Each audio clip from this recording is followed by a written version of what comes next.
फिर एक बार फिर से मैं प्रभु यीशु मसीह के नाम से आप सभी लोगों को अभिनंदन करता हूं। और आज जो हम वचन सुनने जा रहे हैं, परमेश्वर की इच्छा है कि आप इस वचन को सुने और उस सत्य को जाने, ताकि वो सत्य आपको आजाद कर सके और आप परमेश्वर की हृदय की उस पुकार को सुन सके।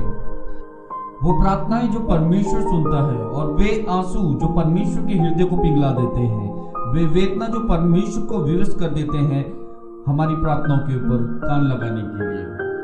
कई बार क्या होता है, हम खुद उन विषयों के जिनके लिए हम प्रार्थना करते हैं, हम बड़े लचीले रहते हैं और अपना बड़ा लचीलापन का रवैया रखते हैं और चाहते हैं कि जैसा हम प्रार्थना करें बस प्रभु झट से हमें उत्तर दे दे और हमारे इशारों पर नाचे। भले ही हम ऐसे सोचते नहीं, लेकिन हमारा जो एटीट्यूड रहता है, हमारा जो नजरिया रहता है, वो इसी प्रकार का होता है और हम ऊपरी सतह पर तैरते रहते हैं, लेकिन कभी भी गहराई पर नहीं उतरते और न ही गहराई तक उतरने की जहमत उठाते हैं। और जिन बातों के लिए हम प्रार्थना करते हैं और सोचते हैं या चिंता करते हैं, हम उन्हें कितना गंभीरता से लेते हैं, या हम कितनी गंभीरता के साथ प्रभु के चरणों में जाते हैं, या कितनी गंभीरता के साथ उसकी सहायता को खोजते हैं। फिर परमेश्वर हमारे मनों को जांचता है और उसके अनुसार हमें प्रतिफल देता है। क्या होता है कि हमें सब कुछ बड़ी आसानी से चाहिए होता है, और विशेषकर परमेश्वर से, और जब हमें मिलता नहीं तो हम बड़े निराश हो जाते हैं और हमें बड़ा बुरा महसूस होता है। हमें ऐसी ही मानसिकता में जीने की जो है वो आदत हो गई है, जहां हम चाहते हैं कि हम जो भी मांगे या जो भी सोचे या जो भी चाहें, हमें बिना कीमत चुकाए परमेश्वर से वो मिल जाए। हम हमेशा कीमत चुकाने से किनारा करते हुए दिखाई देते हैं। ऐसी मानसिकता में रहने की हमारी जो है वो आदत सी बन गई है, और इससे हमें सिर्फ निराशा के अलावा और कुछ नहीं मिलेगा, क्योंकि कीमत जो है वो तो चुकानी ही पड़ेगी। लेकिन शत्रु जो है, हमारा जो शैतान है, वो कभी नहीं चाहेगा कि हम जो है अपने जीवन में हर एक उन विषयों के प्रति गंभीर हो और उन्हें गंभीरता से प्रभु के चरणों में लेकर जाएं। बाइबल में लिखा है कि परमेश्वर हमारे मनों को जांचता है और उसके अनुसार हमें प्रतिफल देता है, और वो हमारी प्रार्थना की गंभीरता को भी देखता है। हमारी अधिकतर जो प्रार्थनाएं हैं वो बिना जवाब के ही रह जाती हैं, क्योंकि उनमें इतनी गंभीरता, इतना वजन नहीं होता कि वो परमेश्वर के हृदय को, परमेश्वर के दिल को छू सके। हमारी अधिकतर प्रार्थना जो है वो खोखली होती है और बिना वजन की होती है, जिसका प्रतिफल सिर्फ निराशा होती है और कुछ नहीं। फिर इससे पहले कि हमारी प्रार्थना जो है वो परमेश्वर के सिंहासन को हिलाए, जरूरी है कि उस प्रार्थना के विषय की वेदना, उसकी गंभीरता पहले हमारे जीवन को हिलाए। इससे पहले कि हमारी प्रार्थना प्रभु के हृदय को पिघलाए, तो जरूरी है कि उस प्रार्थना के विषय की जो वेदना है, जो उसका दर्द है, जो उसकी गंभीरता है, जो उसकी कराहट है, उससे पहले हमारा दिल पिघलना चाहिए। क्योंकि वो कठोर नहीं, लेकिन टूटा हुआ मन चाहता है। उस तक सिर्फ टूटे हुए मन की वेदना और कराहट पहुंचती है। जैसे लिखा है भजन संहिता उसका 147 अध्याय और उसके 3 पद में, वो टूटे हुए दिल वालों को चंगा करता है और उनके दर्द पर मरहम और पट्टी बांधता है। हालेलुया।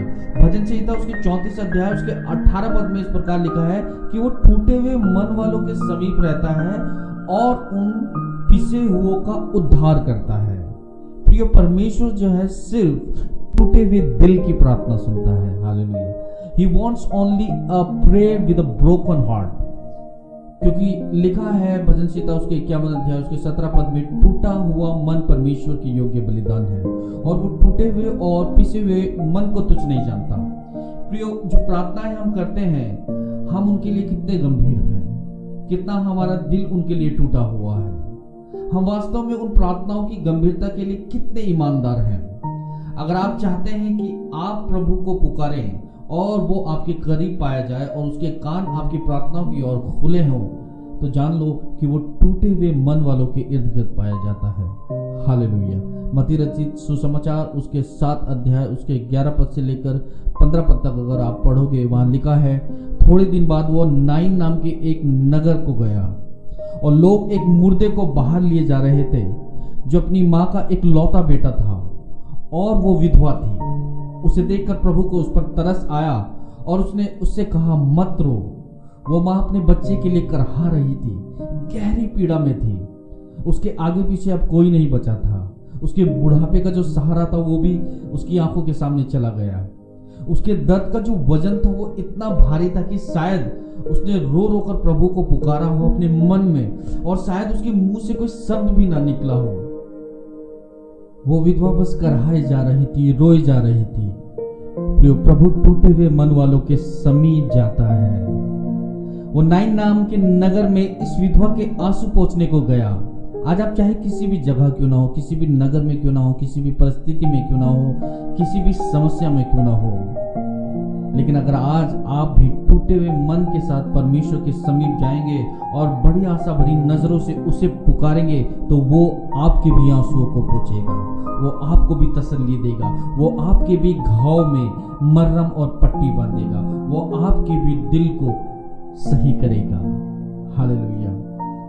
नहमाया ने जब अपने लोगों की हालत के बारे में सुना कि किस प्रकार वे दुर्दशा में पड़े हुए हैं और उनकी निंदा होती है, क्योंकि उनके यरूशलेम की शहरपनाह जो है वो टूटी हुई पड़ी है और उनके फाटक जले हुए हैं। लिखा है, ये बातें सुनते ही वो बैठकर रोने लगा और कितने ही दिन तक विलाप करता और परमेश्वर के सम्मुख उपवास करता और प्रार्थना करता रहा। और नीचे प्रियो, अंत में परमेश्वर ने उसकी सुनी और उसको उत्तर दिया। प्रियो, जब हम अपने लोगों को जो प्रभु से दूर हैं, दुर्दशा में हैं, क्या हमारा दिल नहमाया की तरह नहीं पिघलता? क्या हम अपने हृदय को कठोर कर लेते हैं, या हमें दूसरों की जो पीड़ा है वो विचलित नहीं करती? प्रियो, कैसे वो निवाला हमारे मुख से, हमारे मुंह से नीचे उतर जाता है जब हम अपने लोगों को दुर्दशा में पड़े हुए देखते हैं, जानते हैं कि शैतान जो है उन्हें दिन प्रतिदिन लिए जा रहा है। आप अपनी प्रार्थना के प्रति कितने गंभीर हैं? लिखा है, याकूब रात भर लड़ता रहा प्रभु के दूत से, अपने जीवन के लिए, अपने परिवार के लिए, और प्रभु को तब तक जाने नहीं दिया जब तक कि उसकी प्रार्थनाएं सुन नहीं ली गई, और प्रभु ने उसके भय को मिटा नहीं दिया। ओह, रात भर वो प्रभु को पकड़े रहा। कितना मुश्किल होगा, लेकिन याकूब की आंखों के सामने उसका परिवार, उसका जीवन उसे इजाजत नहीं दे रहा था कि वो थक जाए और अपनी उस लड़ाई को बीच में छोड़ दे। प्रियो, और लिखा है, वो जीता और प्रभु से सहायता और आशीष प्राप्त की।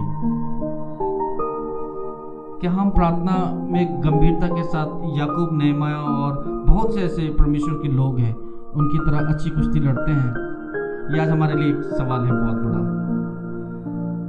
प्रभु खुद ही हमारी आंखों के आंसुओं को पोंछना चाहता है, और हमारी प्रार्थनाओं के द्वारा और आपकी प्रार्थनाओं के द्वारा बहुत से लोगों के आंसुओं को पोंछना चाहता है। क्या हम कीमत चुकाएंगे? क्या हम अभी से उस निवाले को इतनी आसानी से अपने गले से नीचे नहीं उतरने देंगे जब तक कि प्रभु खुद अपने हाथों से हमारे आंसुओं को पोंछ न दे? जब तक उसका वचन सुनो, लिखा है, जब तुम उसके वचन को सुनो तो अपने मन को कठोर न करना।